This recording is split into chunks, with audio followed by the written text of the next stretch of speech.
Kemunduran.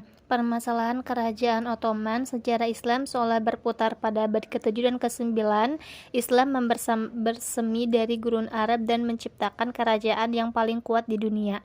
Periode kehancuran akibat invasi abad ke-11 hingga ke-13 membalikannya sehingga dunia Islam tercerai-berai secara politik, ekonomi, dan sosial. Kebangkitan kerajaan Ottoman, Safavid, dan Mughal pada abad ke-15 dan ke-16 sekali lagi menandai bangkitnya kekuatan Islam di panggung dunia. Menjelang 1520-an, kerajaan Ottoman bahkan mampu menyentuh pinggiran Eropa Tengah di Wina. Walaupun gagal merebut kota tersebut, mereka telah menjadi kerajaan utama di Eropa. Kebangkitan cepat Ottoman diikuti kemandekan dan kemunduran perlahan. Awal mula kemunduran dapat dibilang terjadi pada akhir masa kekuasaan Sultan Sulaiman pada 1566. Walaupun Ottoman masih menjadi kerajaan terkuat di Eropa saat sang sultan wafat dan akan terus berlanjut paling tidak beberapa dekade.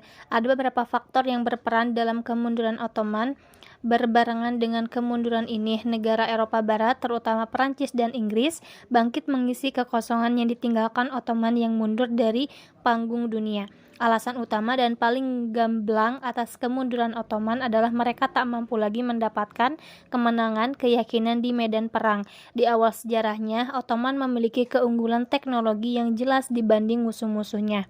Merekalah yang kali pertama memanfaatkan meriam besar untuk meruntuhkan dinding kota seperti yang terjadi di Konstantinopel, ataupun meriam yang kecil yang lebih mudah diangkut dan kemudian berkembang menjadi senapan. Tak butuh waktu lama lagi orang Eropa lain untuk mengadopsi teknologi serupa dengan mengambil keunggulan yang dimiliki Ottoman di medan perang. Berhubungan dengan hal tersebut, sikap pejuang yang gigih yang dibangun Osman di Beylik kecilnya mulai pudar saat kerajaan semakin besar dan lebih stabil. Korps Janissary yang terbukti sangat berperan dalam berbagai kemenangan awal kalah oleh godaan korupsi dan birokrasi, berhenti menjadi kekuatan peperangan yang efektif pada 1600-an.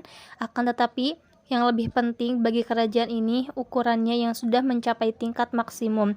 Tradisi pengiriman pasukan tahunan dari Istanbul setiap musim semi menyebabkan pasukan Ottoman paling berhasil di wilayah yang dapat dicapai sebelum musim gugur, terutama di wilayah di utara yang bisa lebih cepat mengalami musim dingin. Contoh utamanya pengepungan Wina pada 1529. Pasukan Ottoman meninggalkan Istanbul di Mayen dan berjalan melintasi Balkan sepanjang musim panas sampai di luar tembok Wina pada akhir September. Keadaan ini memberikan waktu beberapa minggu saja bagi Sulaiman untuk mengepung sebelum akhirnya kembali ke Istanbul. Masalah logistik menyebabkan pasukan Ottoman tidak dapat maju lebih jauh dari Hungaria. Akibatnya, wilayah berbahasa Jerman di Eropa Tengah selalu tak terjangkau oleh tangan Ottoman. Usaha yang sama ke Wina pada 1683 juga berakhir dengan kegagalan. Batas kemampuan militer Ottoman tampak jelas dengan perjanjian Karlowitz pada 1699 setelah perang selama 14 tahun antara kerajaan Ottoman dan sebagian besar Eropa. Ottoman dipaksa menyerahkan wilayah melalui perjanjian yang dilakukan untuk kali pertama dalam sejarah mereka. Hungaria, wilayah yang telah dimenangi Sulaiman pada 1500-an, diserahkan pada Australia bersama dengan Transilvania sebagian Ukraina yang didiami Tatar Crimea. Pengikut Ottoman yang beragama Islam diambil Polandia. Bahkan kota negara Venesia pun mendapatkan keuntungan, mendapatkan tanah Ottoman di Yunani Selatan dan sepanjang pantai Adriatik di Balkan. Yang paling signifikan dalam sejarah Ottoman kemudian, sultan yang dipaksa dalam perjanjian untuk mengakui dan melindungi orang Kristen di kerajaannya. Ottoman sudah melakukannya sesuai dengan hukum Islam dan sistem milet. Yang paling penting dari persyaratan ini, perlindungan terhadap orang Kristen dipaksakan oleh kekuatan luar. Sepanjang 1700-an dan 1800-an, negara Eropa akan menggunakan konsep serupa untuk memecah lebih jauh wilayah Ottoman menuju keruntuhan. Ketidakmampuan Ottoman menang secara militer berkaitan dengan aspek kerajaan yang lain. Pada dasarnya, kerajaan Ottoman adalah negara militer. Penaklukan akan mendatangkan kekayaan, rakyat, dan wilayah yang lebih banyak, sehingga akan memperkuat kerajaan dan membantu mengadakan ekspedisi militer lebih lanjut. Selama masa perkembangan 1300 hingga pertengahan 1500-an, operasi militer Ottoman memberikan dividen besar secara ekonomi dan politik, sehingga menciptakan kerajaan pan-etnis yang mendapat keuntungan dari pampasan perang. Dengan berakhirnya penaklukan, pemerintahan Ottoman harus mencari landasan baru untuk membangun ekonomi. Perubahan fundamental bentuk kerajaan semacam ini akan selalu sulit diatasi, tetapi permasalahan lainnya, kemunduran kualitas kepemimpinan yang dialami kerajaan ini sejak pemerintahan Osman pada awal 1300-an hingga masa keemasan zaman Sulaiman pada pertengahan 1500, Sultan Ottoman diharapkan memimpin pasukan dalam pertempuran, mengurus pemerintahan melalui wazir, menetapkan hubungan dengan kerajaan lain, dan mempertahankan Islam sebagai khalifah dunia Islam. Tetapi setelah masa Sulaiman, ada perubahan tegas bentuk pemerintahan sultan itu sendiri dan peran yang dimainkan dalam pemerintahan. Dimulai pada masa Salim II, anak Sulaiman, banyak sultan lebih memilih menghabiskan waktu dalam kemewahan istana daripada terlibat di pemerintahan kerajaan itu sendiri. Para sultan yang pernah memimpin pasukan dalam pertempuran dan berperang bersama tentaranya sanggup membangkitkan semangat saat prajurit Ottoman berderap melintasi Anatolia, Balkan, dan gurun Timur Tengah. Tetapi sejak akhir 1500-an, Sultan akan menunjuk wakil untuk memimpin pasukan sementara mereka menikmati kenyamanan di Istanbul. Sultan Ahmad I mengukuhkan lesunya kesultanan. Secara resmi ia mengakhiri tradisi perebutan tahta oleh para pangeran di Ottoman yang sudah berusia 300 tahun ini. Sebelumnya Sultan tak bisa membiarkan para saudaranya tetap hidup. Kalau tidak, akan terjadi pemberontakan terhadap kekuasaan seperti yang terjadi pada masa kekuasaan Bayezid II. Sekarang seluruh anggota keluarga Ottoman dibiarkan tetap hidup tetapi dipaksa tinggal dalam pengasingan dalam harem istana. Jika seorang sultan meninggal, pejabat pemerintahan akan masuk ke harem dan cukup memilih anggota keluarga tertua untuk naik tahta. Banyak sultan seperti ini yang keluar dari pengasingan setelah dewasa dan mengalami dampak tertentu karena menghabiskan puluhan tahun hidup sendirian di ruang bersepuh emas tanpa pernah berlatih mengelola pemerintahan sebelumnya. Para sultan ini tak mampu memimpin kerajaan yang besar dan kompleks dengan efektif. Maka pengelolaan pun jatuh ke tangan para wazir dan pejabat pemerintah yang secara efektif berkuasa atas nama sultan. Pada 1600-an dan 1700-an, keberuntungan kerajaan tak bergantung pada kemampuan sultannya, tetapi pada wazir agungnya. Ahmad I mungkin bertujuan melindungi dinasti ini dari perang saudara yang begitu mahal ongkosnya, tetapi hasil reformasi yang dilakukannya membuat dinasti Ottoman tak mampu menghasilkan sultan yang cakap dalam kurun 1600-an dan 1700-an. Masalah yang jauh lebih mengusarkan di kerajaan Ottoman sepanjang masa kemundurannya, selain di bidang ekonomi dan militer, berkaitan dengan situasi ekonomi Eropa sejak 1500-an. Negara Eropa Barat seperti Spanyol, Portugis, Prancis, dan Inggris memimpin penjelajahan ke dunia baru dan menguras kekayaannya dengan sistem merkantilisme yang menekankan pada pengumpulan emas dan perak dalam jumlah besar. Pertambangan di Amerika Tengah dan Selatan memungkinkan kapal mengangkut perak ke pasar Eropa melalui Spanyol. Ketika perak membanjiri ekonomi Ottoman, mata uang kerajaan sangat merosot dan inflasi pun meningkat. Ekonomi Ottoman terpukul di dua sisi. Tak ada lagi perang atau penaklukan yang menghasilkan barang rampasan dan kebangkitan Eropa Barat yang memperlemah kerajaan Ottoman. Secara intelektual, kerajaan ini stagnan pada 1600-an dan 1700-an setelah sekian abad keunggulan Islam di bidang ilmu pengetahuan. Saat Eropa berusaha melewati abad ke-8, para ilmuwan Ottoman cenderung meremehkan kemajuan intelektual Eropa. Mereka hampir tak bisa disalahkan atas hal ini, karena Eropa memang susah payah menghasilkan prestasi ilmu pengetahuan sejak kejatuhan Kekaisaran Romawi. Kenyataannya, abad ke-8 berakhir pada 1600-an, Renaissance dan pencerahan selanjutnya memadu era baru intelektualitas Eropa yang ironisnya didorong oleh penerjemah karya Islam berumur ratusan tahun di kota utama Eropa.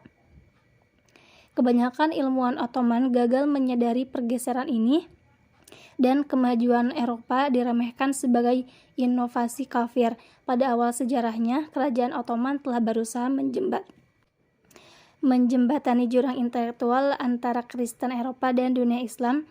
Pelukis, ilmuwan, dan ahli bahasa Eropa dapat ditemukan di istana Mehmed II, tetapi saat Eropa mulai mengambil peran dominan dalam panggung politik dunia, kecurigaan Ottoman kepada tetangga Kristennya menimbulkan sikap anti-intelektualisme yang menghalangi pertumbuhan lebih lanjut. Meskipun semua faktor ini bergabung untuk melemahkannya, kerajaan Ottoman tetap menjadi salah satu kerajaan terkemuka di Eropa dan Timur Tengah.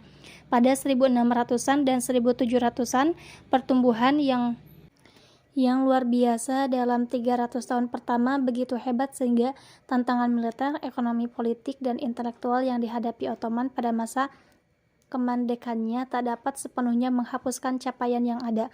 Bentuk fundamental kerajaan harus berubah dan beradaptasi dengan kenyataan geopolitik yang baru. Yang paling penting adalah hubungan antara Ottoman dan negara Eropa lainnya. Para wazir cukup pragmatis untuk menyadari bahwa konflik tanpa akhir dengan tetangga barat akan berujung bencana. Hubungan antagonis Ottoman dengan Eropa pun mulai pudar saat para wazir mengerti era ekspansi sudah berakhir menjelang 1600-an. Tak ada yang lebih terang benderang dibanding periode Tulip yang berlangsung antara 1718 dan 1730. Pada masa itu, Wazir Agung Ottoman, Nevşehirli Damat Ibrahim Pasha, membuat rencana baru dengan Eropa yang ditandai dengan hubungan dagang dan perpaduan budaya. Gaya artistik Eropa terutama barok diadopsi oleh Ottoman dan dilebur dengan gaya tradisional Islam sehingga menciptakan tampilan baru yang khusus. Tulip yang populer awal abad ke-18 di Eropa Barat sangat menonjol dalam seni periode ini. Meskipun budaya berkembang baik di periode Tulip, kecenderungan yang lebih signifikan mulai muncul dalam hubungan antara Ottoman dan Eropa Barat. Stagnasi dan goyahnya Ottoman pada 1600-an memicu kejatuhan dengan cepat pada 1700-an. Perjanjian Karlowitz pada 1600-an memperjelas kelemahan Ottoman, tetapi perang dan perjanjian berikutnya pada 1700-an benar-benar menunjukkan kemunduran Ottoman. Usaha Ottoman untuk mendapatkan kembali Yunani Selatan memicu perang dengan Australia pada 1710-an yang berujung pada perjanjian Passarowitz. Perjanjian ini menghasilkan penyerahan Serbia kepada kerajaan Australia pada 1718, usaha merebut wilayah kembali yang malah menyebabkan kehilangan daerah lebih banyak benar-benar menunjukkan situasi yang sedang dihadapi Ottoman. Beberapa dekade perdamaian yang diikuti peperangan membawa malapetaka dengan Rusia dari 1768 hingga 1774. Rusia mampu meraih kekuasaan atas Crimea dan Kaukasus Utara, serta mendapat jaminan bahwa orang Kristen di wilayah Ottoman akan dilindungi. Pemisahan menyeluruh kerajaan ini pada akhir 1700-an hanya terhalang oleh pecahnya revolusi Prancis sehingga Eropa disibukkan olehnya. Pada akhir abad ke-18, Ottoman kehilangan wilayah yang sangat luas di Eropa. Gelombang telah berbalik dan menguntungkan Kristen Eropa. Konsesi ekonomi dan politik yang dipaksakan sama destruktifnya dengan kekalahan militer Ottoman. Dalam sebuah kesempatan, pemerintahan Ottoman menyerahkan pengendalian penuh atas lahan yang sangat luas kepada Eropa Barat. Sultan Salim I menandatangani perjanjian dengan Prancis yang memberikan hak istimewa perdagangan khusus untuk kerajaan.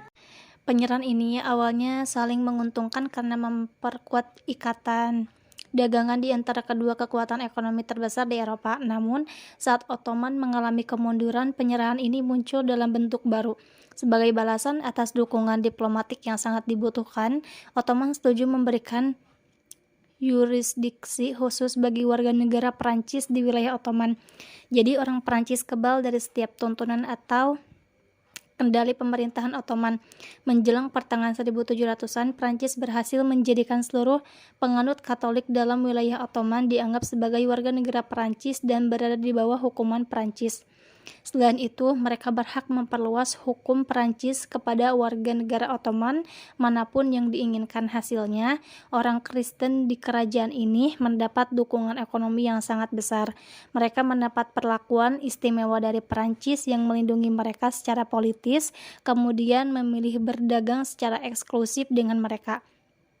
Akibatnya, sebagian besar perdagangan di luar Ottoman benar-benar berada di luar kendalinya, dan yang lebih buruk lagi, penyerahan hak ini harus diperbarui bahkan diperkuat sepanjang 1700-an saat Ottoman butuh dukungan diplomatik Prancis demi menghindari pemisahan wilayah ke Australia dan Rusia.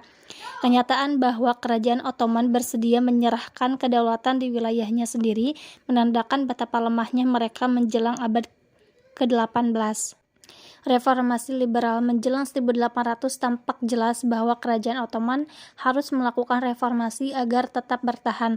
Serangkaian sultan yang berkuasa pada abad ke-19 berusaha mengambil kembali sebagian kendali administrasi daripada wazir agung, sejalan dengan reformasi kerajaan di seluruh Eropa.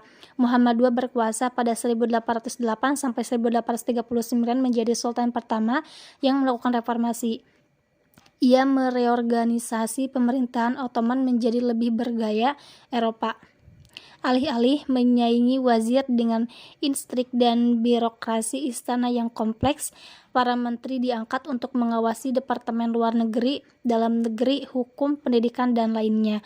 Korps pasukan pengawal sultan berakhir dalam pertempuran berdarah di jalan kota Istanbul saat Muhammad menetapkan Nizam-i Kadid, sistem baru yang mengikuti standar Eropa.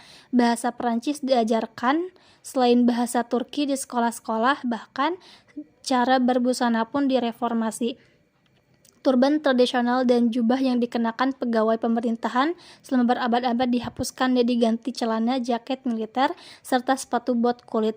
Kopiah dipakai di mana-mana oleh pegawai pemerintah dan warga biasa. Saat Mahmud menerapkan reformasi ini, oposisi muncul dari para ulama yang menentang pengadopsian budaya Eropa sebagai inovasi keagamaan. Mereka terpinggirkan oleh pemerintahan baru yang lebih terpusat kuat, yang juga mulai menancap kekuatan di provinsi jauh. Para gubernur juga kecewa karena sebelumnya telah relatif lama menjalani sistem otonom. Reformasi berlanjut dan dipercepat oleh anak Sultan Mahmud, yaitu Abdul Majid pertama dan Abdul Aziz. Masa kekuasaan Abdul Majid mengantarkan era yang dikenal sebagai Tanzimat, bahasa Turki untuk reorganisasi. Hampir tak ada aspek pemerintahan dan kehidupan sosial Ottoman yang tak tersentuh Tanzimat. Negara Eropa dianggap sebagai model berharga untuk ditiru dan para ahli didatangkan dari Eropa untuk mengarahkan perubahan yang diyakini sangat diperlukan kerajaan Ottoman. Perubahan era Tanzimat meliputi sistem postmodern, bank nasional, sensus, reformasi pajak, parlemen kuno, dan lagu kebangsaan Ottoman. Sistem pendidikan dibongkar agar sejalan dengan sistem Prancis. Menurut gagasan Barat, pendidikan sekuler didukung melebihi pendidikan agama yang telah menjadi norma sepanjang sejarah Islam. Pada masa lalu, penelitian sejarah, ilmu pengetahuan, dan keagamaan dianggap sebagai usaha yang sama. Bahkan, Nabi telah mendukung kemajuan ilmu pengetahuan. Akan tetapi, dengan pengenalan sikap sekuler Prancis, pengetahuan ilmiah dan keagamaan dipisahkan. Ilmu pengetahuan dianggap lebih bernilai, hasilnya generasi baru Ottoman menghargai karir dalam bidang rekayasa dan kedokteran, lebih dari seni liberal dan studi keislaman norma budaya yang berlanjut di sebagian besar dunia Islam hingga sekarang. Bagi pelaku reformasi dan pendukungnya, seluruh pembaruan organisasional ini diperlukan agar kerajaan Ottoman bisa berfungsi efektif pada 1800-an. Akan tetapi yang lebih signifikan, Tanzimat menghadirkan perubahan fundamental dalam melaksanakan pemerintahan Ottoman secara hukum. Kode hukum lama ditetapkan oleh Sulaiman dan Mufti Agung pada 1500-an digantikan dengan kode baru berdasarkan Sistem Prancis. Sistem ini menjunjung hak asasi berdasarkan semangat pencerahan sebagai basis hubungan antara warga negara dan pemerintahannya. Pertumbuhan sekularisme dalam negara Ottoman menemui tentangan dari elemen yang lebih konservatif. Semenjak awal, Ottoman membanggakan diri sebagai wakil dan pelindung Islam. Osman mampu menjadi Ghazi populer dengan memimpin serangan Islam melawan Kekaisaran Bizantium Kristen. Mehmed II memenuhi ramalan Nabi tentang mengislamisasikan Konstantinopel. Salim pertama membawa kekhalifahan ke Istanbul. Sekarang kerajaan ini menanggalkan tradisi Islam dan menggantinya dengan pendekatan liberal dan sekuler yang dipinjam dari Eropa. Sepanjang sejarah Islam, kerajaan mendasarkan hukumnya pada syariat Islam, diikuti atau tidak itu masalah lain. Tetapi tak pernah sebelumnya kerajaan Islam mengakui sekularisme sebagai kebijakan yang sah menurut sultan dan penasihatnya. Kenyataan zamanlah yang mengharuskan hal ini dan perubahan diperlukan untuk menenangkan Kristen Eropa. Berbarengan dengan pemikiran sekuler yang datang bersama pencerahan, nasionalisme menjadi kekuatan intelektual yang kuat pada abad ke-19. Orang Eropa di seluruh benua itu mulai melakukan gagasan kerajaan pan-etnis tradisional dan memilih negara bangsa yang didominasi oleh kelompok etnis atau bahasa yang sama. Bagi Ottoman yang diisi bangsa Turki, Arab, Kurdi, Armenia, Yahudi, Serbia, Bosnia, Yunani, dan banyak etnis lain, konsep nasionalisme ini menjadi masalah. Saat Yunani berhasil merdeka dari Ottoman pada 1830, ancaman nasionalisme menjadi nyata. Kelompok etnis lain dalam kerajaan ini bisa menuntut kemerdekaan sehingga menyebabkan pembongkaran kerajaan habis-habisan. Untuk memerangi nasionalisme, konsep identitas dan rasa memiliki harus berkembang di wilayah kerajaan Ottoman. Beberapa pejabat, terutama yang terdidik secara Eropa Barat dan terpengaruh oleh nasionalisme, berusaha mengikat seluruh warga Ottoman dalam gagasan Ottomanisme. Di bawah gagasan ini, seluruh warga negara Ottoman apapun agama atau etnisnya dianggap setara. Reformasi hukum era Tanzimat telah menjamin hal tersebut. Tetapi sekarang, seluruh kelompok etnis dan agama didorong untuk mengenali diri sebagai bagian Ottoman, akan tetapi kenyataannya Ottomanisme gagal menyatukan rakyat dalam satu identitas. Kapitulasi pada negara Eropa menyebabkan orang Kristen mendapatkan keunggulan ekonomi yang sangat besar. Yang tadi dimiliki orang Islam, sekarang orang Islam bahkan tak memiliki keunggulan hukum atau sosial apapun. Ketegangan antara orang Islam dan Kristen meningkat di seluruh kerajaan saat umat Muslim menyadari bahwa mereka tertinggal dari orang Kristen yang menjadi lebih kuat dan berpengaruh. Pada akhirnya, usaha menyatukan seluruh warga Ottoman menjadi satu bangsa hanya meningkatkan ketegangan dan agitasi antar kelompok keagamaan dan etnis. Era Tanzimat berlangsung sampai 1876. Reformasi periode ini gagal memperlambat kemunduran negara Ottoman. Keuangan Ottoman masih berantakan. Pemberontakan di antara kelompok etnis di Balkan semakin sering terjadi. Ottomanisme dan reorganisasi provinsi gagal memadamkan nasionalisme. Sementara itu, kekuatan Eropa Barat semakin besar dan berpengaruh. Era baru imperialisme dan kolonialisme pun dimulai. Sebagai pejabat pemerintahan berpendidikan Barat yang dikenal sebagai Ottoman Muda, meyakini kegagalan Tanzimat itu karena kurang liberal. Mereka semakin mendorong sekularisme Eropa dan membatasi kekuasaan Sultan lebih jauh. Faksi kuat ini memberhentikan Sultan Abdul Aziz pada 1876 dan menggantikannya dengan keponakannya Murad V. Sultan baru ini lebih tidak kompeten dibandingkan pendahulunya dan patah semangat hanya beberapa bulan kemudian.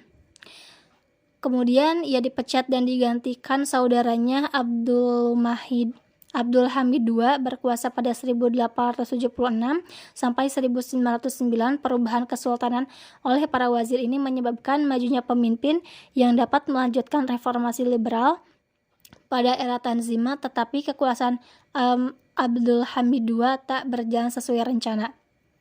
Pan-Islamisme.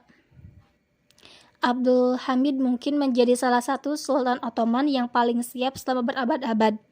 Sistem pemenjaraan mewah dalam harem yang diawali Ahmad I telah lenyap pada abad ke-19. Sebagai pangeran, Abdul Hamid bisa berpergian ke Eropa dalam bagian delegasi diplomatik.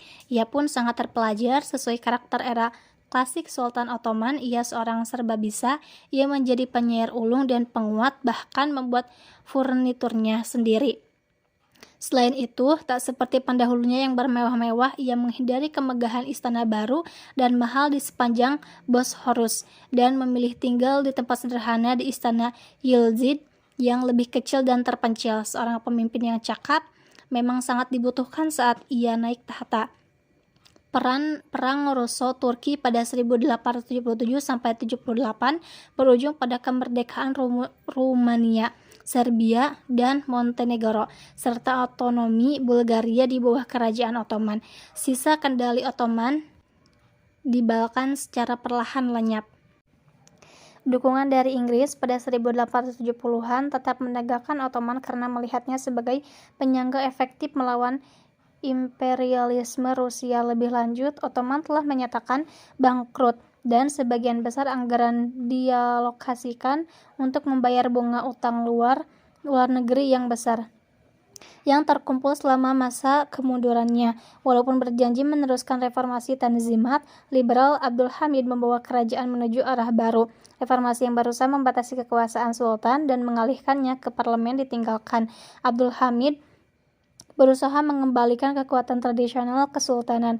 Konstitusi yang ditulis dan diterapkan oleh Wazir Agung pada awal masa kekuasaannya dihentikan tanpa batas pada 1878 dengan dalih karena perang melawan Rusia. Untuk kali pertama semenjak zaman gemilang kekuasaan Ottoman pada 1500-an, Sultan benar-benar berkuasa. Sejalan dengan kekuasaan Sultan, Abdul Hamid mengembalikan aspek dinasti Ottoman yang telah terlupakan ke Khalifahan. Ottoman telah memegang gelar Khalifah sejak Salim I menaklukkan Mesir pada 1517, tetapi jarang digunakan. Bagi Abdul Hamid, posisi sebagai ahli waris jabatan yang dimulai oleh Abu Bakar itu sangat penting. Gelar ini signifikan karena dengan kehilangan wilayah Kristen Balkan, kerajaan Ottoman sekarang menjadi negara dengan minoritas Muslim. Orang Turki, Arab, Albania, dan kelompok Islam lain dalam kerajaan didatangi oleh pengungsi Muslim yang diusir oleh kekuatan Kristen di Eropa, termasuk Cirasian yang mengalami pembersihan etnis di Rusia Selatan pada 1860-an. Mengumpulkan warga negara di dalam identitas Islam untuk bersumpah setia kepada khalifah lebih mudah daripada identitas Ottomanisme ciptaan. Selain itu, dengan banyaknya orang Islam yang hidup di bawah dominasi Imperial Eropa di India, Afrika, dan Asia Tenggara, ia dapat menggunakan posisinya sebagai pemimpin spiritual dunia Islam untuk menaikkan posisi saat menghadapi kekuatan Imperial Eropa. Pan-Islamisme sangat didukung selama masa kekuasaannya karena ia berharap bisa memberikan energi baru ke dalam pergerakan Ottoman. Sambil berharap menyatukan semua Muslim dan gagasan peran Islam, Abdul Hamid mengadakan serangkaian proyek yang bertujuan mengembalikan bentuk Islam Ortodoks yang telah hilang selama tahun-tahun Tanzimat. Jalur kereta api dibangun melintasi kerajaan, tetapi yang terpenting adalah jalur Hijaz yang merentang dari Istanbul ke Madinah. Upaya menghubungkan Ottoman dengan provinsi terjauh memang masuk akal secara logistik. Hal ini juga membuat perjalanan haji lebih mudah ditempuh, terutama saat melintasi gurun Arab. Selain itu, jalur kereta ini berfungsi sebagai jembatan spiritual antara kekhalifahan Ottoman di Istanbul dengan lokasi negara Islam pertama yang dipimpin Nabi. Delegasi utusan dikirim ke masyarakat Muslim di luar batas wilayah Ottoman sampai sejauh Afrika Sub-Sahara dan Tiongkok. Kesetiaan dunia Islam bisa dimanfaatkan Sultan untuk menghadapi kekuatan Eropa yang terus berkembang. Dalam satu sikap mengesankan, ia membuat kecewa Theodor Herzl dan gerakan Zionis yang menawarkan untuk membeli Palestina sebagai pengganti atas pembayaran hutang luar negeri kerajaan. Tujuan Pan-Islamisme Abdul Hamid sesuai dengan aspek non-sekuler Tanzimat dan reformasi yang bertujuan memperkuat kerajaan terus berlangsung. Wazir Agung ditunjuk dengan tujuan mereorganisasi birokrasi, pemerintahan agar lebih efisien dan kompetitif menghadapi kekuatan Eropa. Selama masa kekuasaannya, pendapatan meningkat dan korupsi menurun. Penasihat militer Jerman dipanggil untuk memodernisasi dan melatih pasukan Ottoman. Sementara itu, kapal-kapal perang didatangkan dari Inggris, Perancis, dan Amerika. Pendidikan diperluas di seluruh negeri. Sekolah dasar dan menengah didirikan untuk menyaingi sekolah asing yang didanai misionaris Kristen. Menjelang 1895, lebih dari 1 juta murid di seluruh negeri masuk ke sekolah umum, melejitkan tingkat literasi. Meskipun sudah berusaha memodernisasi kerajaan dengan mempertahankan bentuk Islam dan monarki, Abdul Hamid tak mampu membendung penyebaran liberalisme dan sekularisme di wilayah kekuasaannya. Para elit berpendidikan Eropa tak pernah putus asa mengharapkan negara Ottoman baru berdasarkan gagasan Eropa Barat. Abdul Hamid diberhentikan oleh perkumpulan rahasia yang dikenal sebagai Turki Muda dengan didukung orang Kristen Turki dan diilhami liberalisme sekuler Eropa. Turki Muda berhasil mengakhiri 33 tahun masa kekuasaan Abdul Hamid dan pemerintahannya yang berorientasi Islam, akan tetapi mereka memilih untuk tak mengakhiri kesultanan. Hingga 30 tahun berikutnya, 2 sultan masih memimpin, tetapi hanya sebagai boneka tanpa otoritas. Kekuasaan sesungguhnya dalam sejarah Ottoman berikutnya berada di tangan Turki Muda. India. Setelah puncak kekuasaan Mughal di India yang terjadi selama masa pemerintahan Aurangzeb, bentuk kerajaan yang terpusat mulai terurai. Sejak awal, Mughal mampu membuat pemerintahan lain menjadi bawahan dan sama sekali tak menyingkirkan seperti yang cenderung dilakukan Ottoman. Bahkan, pada masa kejayaannya, Mughal terdiri atas gabungan beragam raja dan gubernur yang menyatakan kesetiaan kepada kaisar. Kesetiaan ini memudar bertahun-tahun setelah kematian Aurangzeb. Alasan utamanya perang suksesi yang mengguncangkan kerajaan. Anaknya, Azam Shah, hanya berkuasa selama 3 bulan sebelum dibunuh oleh saudara tirinya, Baharuddin Shah, pada 1707. Ia pun selanjutnya hanya memimpin selama 5 tahun sebelum kematiannya.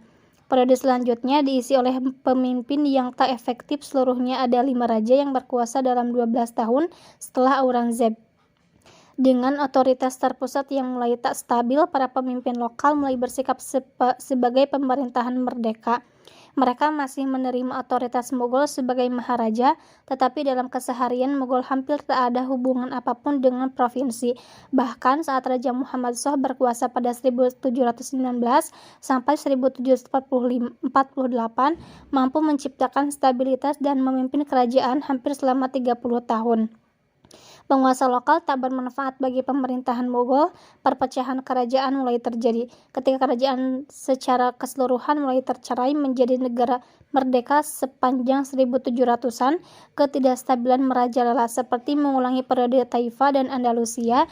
Kerajaan kecil yang dipimpin Raja Hindu dan Islam mulai bangkit dan berusaha menjadi kekuasaan dominan baru di anak benua India. Pashtun, Bengali, Sikh, Hindu Maratha, bahkan Inggris secara aktif berjuang meraih kekuasaan dalam masa pasca Aurangzeb India. Pashtun di utara dipimpin Ahmad Shah Durrani mampu mendirikan kerajaan sendiri yang nantinya berkembang sebagai negara Afghanistan modern dengan mengambil alih wilayah dari Safavid dan Mughal yang mengalami kemunduran. Yang sangat membenci otoritas Mughal setelah kematian Akbar, mampu menjalankan otonomi melalui dominasi militeristik di wilayah Punjab.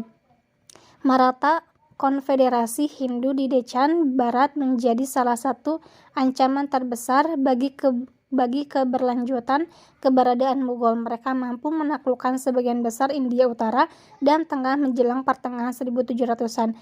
Akhirnya mereka terpinggirkan oleh Afgan dan Safavid di utara dan negara merdeka Mysore di selatan.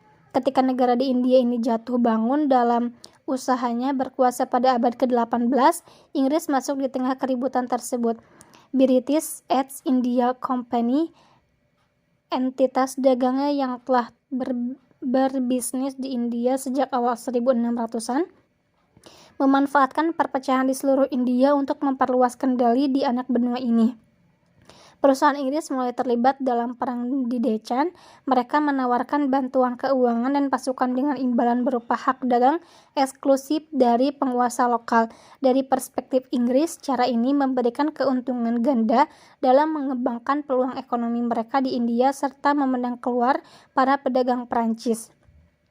Dalam beberapa dekade, Inggris mampu meningkatkan posisinya di India untuk mendapatkan hak dagang di bagian besar India. Selain sebagian penarik pajak dan nasihat pemerintahan di sepanjang pantai Samudra Hindia, Inggris bahkan berhasil mengusung pemerintahan pilihan mereka di Bengali pada 1757 dengan memanfaatkan partai politik di wilayah tersebut demi keuntungan mereka. Pada akhir abad ke-18, British East India Company telah bangkit menjadi salah satu di antara sekian banyak kekuatan di India yang tercerai-berai menjelma kekuatan politik terkemuka dengan sistem pemerintahan militer, ekonomi, dan tujuan politiknya sendiri. Beberapa faktor turut memengaruhi periode kekuasaan East India Company. Ada yang menjadi bencana bagi India, terutama bagi orang Islam. Pertama, tujuan setiap perusahaan bukanlah mengikuti aturan dan hukuman, melainkan menghasilkan uang bagi pemegang saham.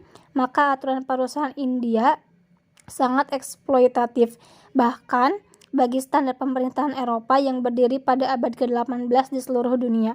Hak perdagangan bebas Inggris menghancurkan kompetisi ekonomi pedagang lokal, timbul monopoli atas berbagai barang dan kerajaan yang dapat dieksploitasi dari penduduk lokal demi keuntungan. Inggris yang giat memastikan agar Mughal tak mampu bangkit menjadi kekuatan utama, cenderung memilih pedagang Hindu dibanding pedagang Islam. Maka kaum Hindu mendapatkan keunggulan besar daripada kaum Islam. Selain itu, wilayah yang dikuasai Islam di utara adalah tanah subur bagi Inggris untuk mengembangkan kekuatannya. Berlawanan dengan Hindu di selatan, tempat Mysore mampu menahan pergerakan maju Inggris pada 1700-an. Mirip dengan Ottoman, abad ke-19 menjadi saksi dominasi penuh kekuatan berat atas India, yaitu oleh Inggris. Secara resmi, East India Company tak memiliki kedaulatan nyata hampir di seluruh India dan hanya menjalankan kendali melalui penguasa lokal. Di sana, Inggris menjadi penasihat dan penarik pajak. Keadaan berubah saat tentara India yang bekerja di pasukan East India India Company disebut Sepoy memberontak pada 1857. Percikan yang memicu pemberontakan Sepoy ini adalah kabar bahwa peluru mesiu yang harus digigit untuk dibuka ternyata diolesi banyak lemak babi dan sapi. Padahal keduanya diharamkan bagi orang Islam dan Hindu. Pemberontakan ini menumbuhkan kebencian mendalam terhadap Inggris yang menjadikan India sebagai bagian dari kekuasaan globalnya. Dalam setiap aspek, pemberontakan ini berujung kegagalan bagi India, tetapi juga mempercepat berakhirnya kekuasaan East India Company di anak benua tersebut. Pemerintahan Inggris memilih untuk menyita tanah perusahaan ini dan menguasai India sebagai entitas imperial dikenal sebagai Raja Inggris. Walaupun orang Islam Hindu sama-sama terlibat dalam pemberontakan, orang Islamlah yang paling disalahkan. Akibatnya status sosial mereka di India terus tenggelam. Selain itu, di bawah kekuasaan Inggris, kerajaan Mughal yang saat itu tinggal nama saja secara resmi dihapuskan sebagai hukuman atas dukungan Raja Bahadur Shah II pada pemberontakan tersebut. Baru pada 1947 seiring pendirian negara Pakistan, Islam sekali lagi menguasai anak benua India, Afrika, Asia Tengah, dan Asia Tenggara. Imperialisme Eropa mampu memainkan peran langsung di wilayah-wilayah yang lebih jauh dari pusat kekuasaan Islam tradisional di Istanbul dan Delhi. Kerajaan Ottoman dan Mughal tetap mampu mempertahankan otonomi untuk sementara karena kekuatan besar mereka pada masa lampau, tetapi kerajaan yang lebih kecil di pinggiran dunia Islam tak berdaya menghadapi serangan Eropa. Inggris, Prancis, Rusia, dan Belanda mampu menaklukkan penduduk Islam dan memasukkannya dalam wilayah jajahan mereka yang terus berkembang. Pantai Mediterania di Afrika Utara telah menjadi wilayah Ottoman sejak abad ke-16. Pengaruh dan kendalinya di wilayah ini tak pernah menyamai apa yang telah dijalankan di daerah Balkan, Anatolia, dan sebagian besar Timur Tengah. Tetapi pemerintahan lokal masih menyatakan kesetiaan kepada Kesultanan Ottoman, terutama semenjak Angkatan Laut Ottoman membantu mempertahankan Afrika Utara bagi gangguan Spanyol pada 1500-an. Pada abad berikutnya, tradisi penyerangan dan pertahanan muncul di Mediterania antar Islam di pantai utara Afrika dan kekuatan angkatan laut Eropa yang terus tumbuh. Eropa menganggap Afrika Utara sebagai perompak yang bermarkas di kota pelabuhan seperti Aljazair, Tunisia, dan Tripoli karena bajak laut yang kasar merampok kapal Eropa. Sementara itu, para pelaut Islam menganggap dirinya pembela wilayah Islam dan Eropa adalah bangsa gila, perang yang tak berbudaya.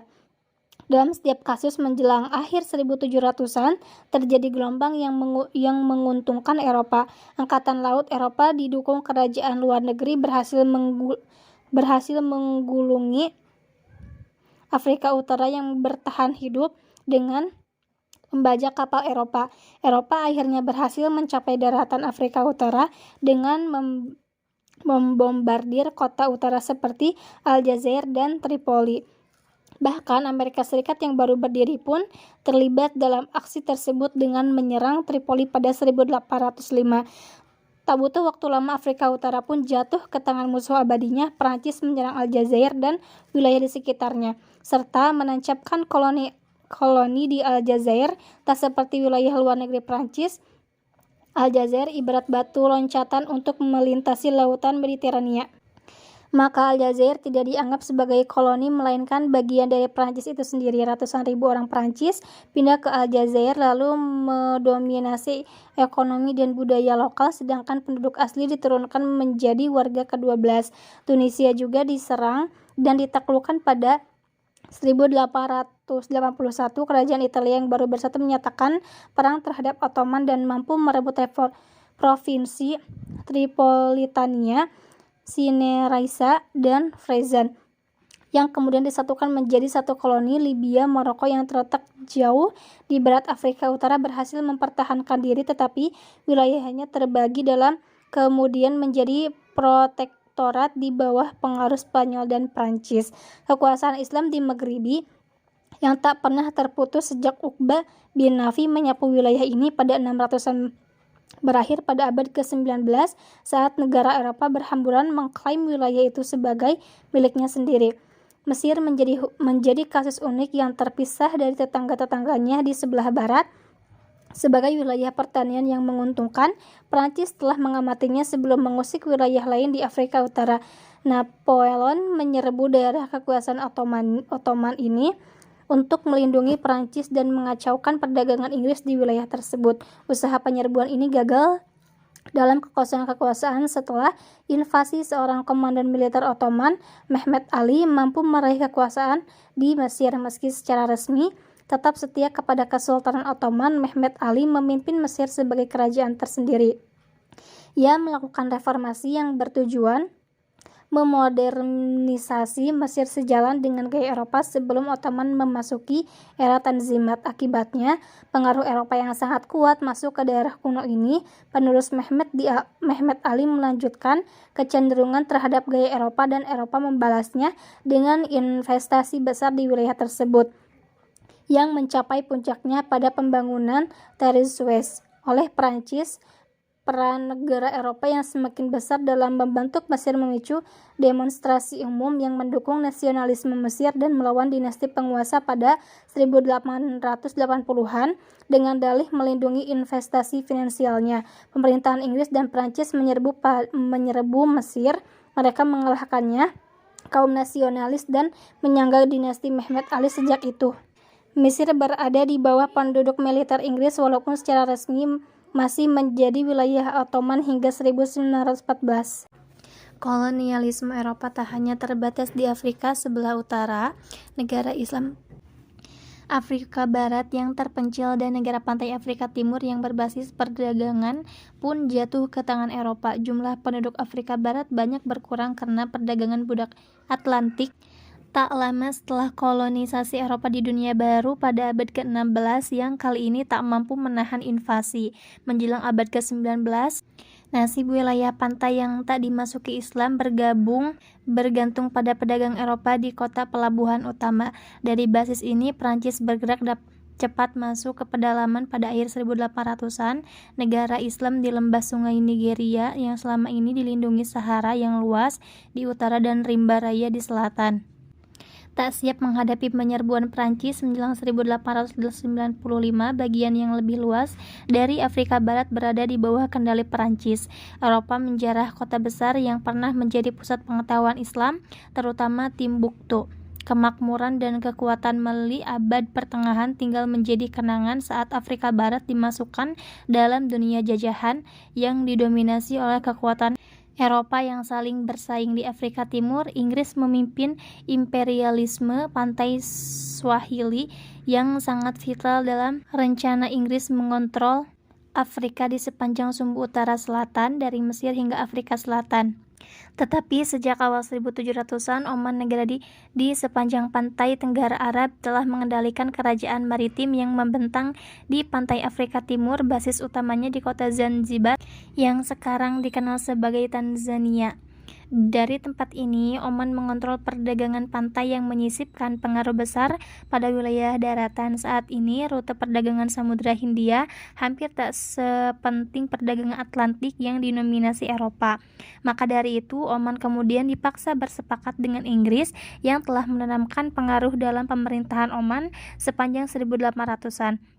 Saat terjadi krisis pergantian pemimpin pada 1856, Inggris memaksakan pemisahan antara Oman dan Zanzibar menjadi dua negara yang kemudian melemahkan keduanya.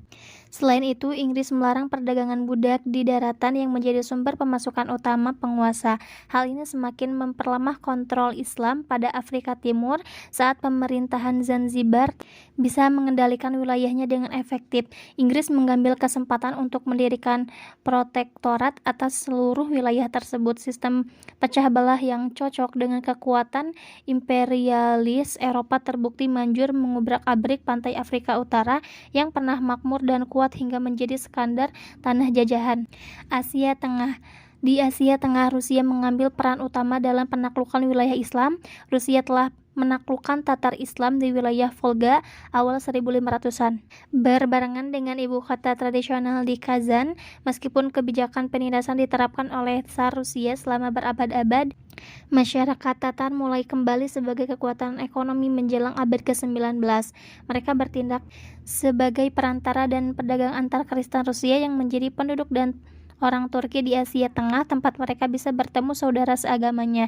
Saat itu komunitas Turki terpecah menjadi sekian banyak negara kecil yang tersebar di sepanjang gurun Asia Tengah. Meskipun menjadi rumah bagi sebagian pusat pengetahuan dunia sejarah Islam seperti Samarkand dan Bukhara, tempat asal Imam Al-Bukhari, Asia Tengah secara geografis terpisah dari dunia Sunni lainnya karena Persia dikelilingi oleh Persia dan Inggris yang mengganggu di selatan. Di Tiongkok Timur dan Rusia di utara, Turki Asia Tengah tak mampu mengadang pengaruh Rusia memanfaatkan ikatan ekonomi yang ada. Rusia mulai mencamplok wilayah Asia Tengah pada 1800-an dengan bantuan besar jalur kereta api baru yang menghubungkan wilayah ini dengan pusat kekuatan Rusia di barat. Gerak maju Rusia memberi peringatan bagi Inggris yang menguasai India sehingga melontarkan serangan ke Afghanistan demi berusaha melawan Rusia. Seluruh konflik dan persaingan antar kedua kekuatan ini memecah belah Islam Asia Tengah dan dikenal sebagai pertandingan besar.